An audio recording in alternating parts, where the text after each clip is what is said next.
Well, good Friday morning. This is your perspective here at about 4,000 feet up with our Meadow Lake Sky Camera, often giving us some of the best views of that haze layer that we likely still have present here. It's very clear to see it and likely having that impact on our air quality and also some of the smoke from the wildfires as well. So that is going to be something that we continue to track here.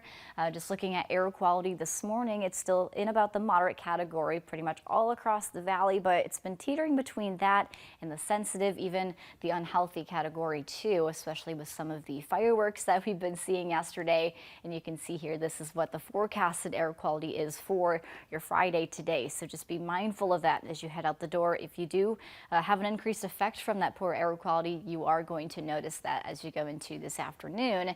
And pair that with the hot temperatures. It's definitely going to be another tough day to be outside, but make sure you stay hydrated.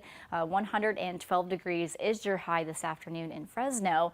We'll also start to notice those breezes out of the northwest too, perhaps provide a little bit of relief, but it's going to feel pretty warm regardless, but certainly adding to that fire danger that we are also seeing increase throughout the day today.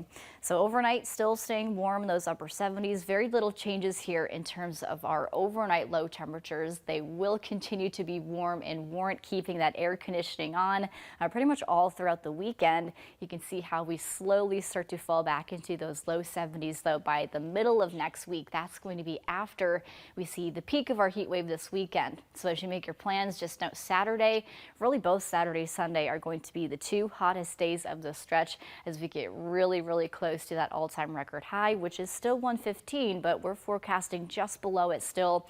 Looks like we will continue to see those triple digits even as we head into a large portion of next week, although it does look to be just a little bit cooler by the time we get to that point.